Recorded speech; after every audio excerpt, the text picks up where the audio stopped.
বিশিষ্ট কণ্ঠশিল্পী সংগীতজ্ঞ সংগীত পৰিচালক কুল বৰুৱাৰ দেহাৱসান শিলপুখুৰীৰ নিজ বাসগৃহত বুধবাৰে নিশা 83 বছৰ বয়সত নিশা শেষ নিশ্বাস ত্যাগ কৰে শিল্পীগৰাকীয়ে 1968 চনৰ পৰা তেওঁ আকাশবাণী গুৱাহাটী কেন্দ্ৰৰ নিয়মীয়া কণ্ঠশিল্পী আছিল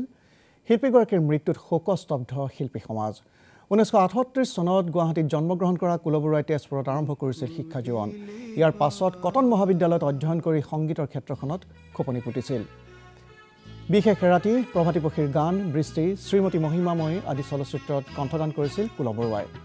জুমি জুমি চোৱা তুমি কেনেকৈ নাচাবা আজলি ছোৱালী মই যেন এটা বাতৰুৱা মন দেখো হ'ব খোজে বহু জনপ্ৰিয় গীতেৰে অসমৰ সংগীতৰ ক্ষেত্ৰখনত চিৰস্মৰণীয় হৈ ৰ'ব প্ৰয়াত শিল্পীগৰাকী কুল বৰুৱাৰ মৃত্যুত গভীৰ শোক প্ৰকাশ কৰিছে মুখ্যমন্ত্ৰী সৰ্বানন্দ সোণোৱালে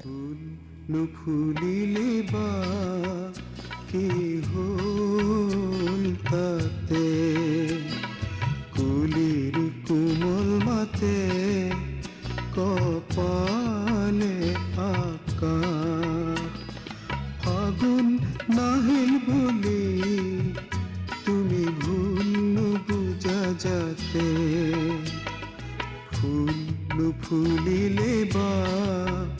কি হল তাতে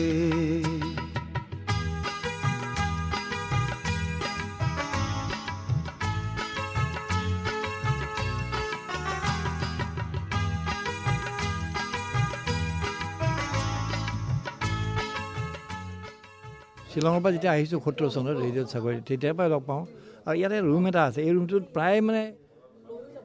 সপ্তাহত 2-3 দিন আহোঁ গানৰ চৰ্চা কৰোঁ তেওঁৰ গানবিলাক সুৰ কৰে মোক গীটাৰখন ধৰিব দিয়ে ছাপৰ্ট এটা লাগে তেতিয়াৰ পৰা আজিলৈকে প্ৰায় 50 বছৰেই হ'ল তেওঁলোকৰ যিটো সম্বন্ধ পজিটিভ মাইণ্ডেড আশাবাদী মানুহ আৰু